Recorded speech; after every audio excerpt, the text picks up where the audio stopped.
There's no feeling more intense than starting over.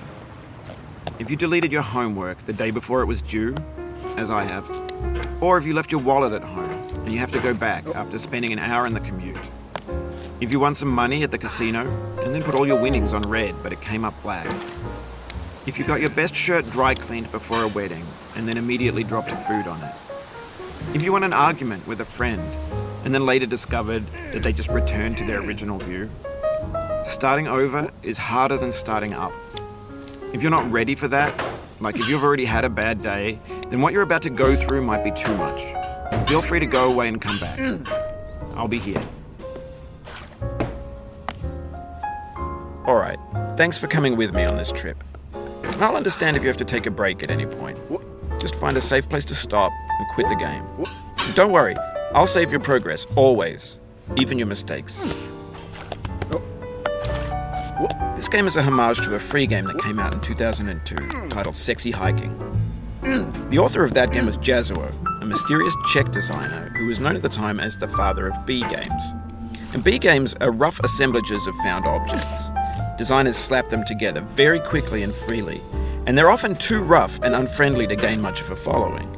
They're built more for the joy of building them than as polished products. In a certain way, Sexy Hiking is the perfect embodiment of a B game.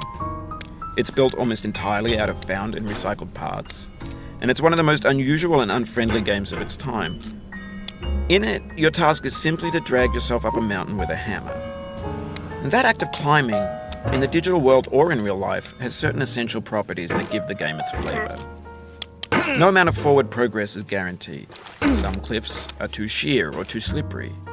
And the player is constantly, unremittingly in danger of falling and losing everything. Anyway, when you start Sexy Hiking, you're standing next to this dead tree that blocks the way to the entire rest of the game. It might take you an hour to get over that tree, and a lot of people never got past it.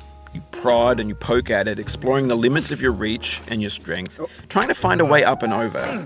And there's a sense of truth in that lack of compromise. Most obstacles in video game worlds are fake. You can be completely confident in your ability to get through them once you have the correct method or the correct equipment or just by spending enough time. In that sense, every pixelated obstacle in Sexy Hiking is real. The obstacles in Sexy Hiking are unyielding, and that makes the game uniquely frustrating. But I'm not sure Jazuo intended to make a frustrating game. The frustration is just essential to the act of climbing, and it's authentic to the process of building a game about climbing. A funny thing happened to me as I was building this mountain. I'd have an idea for a new obstacle, and I'd build it, test it, and it would usually turn out to be unreasonably hard. But I couldn't bring myself to make it easier. It already felt like my inability to get past the new obstacle was my fault as a player rather than as a builder. Imaginary mountains build themselves from our efforts to climb them, and it's our repeated attempts to reach the summit that turns those mountains into something real.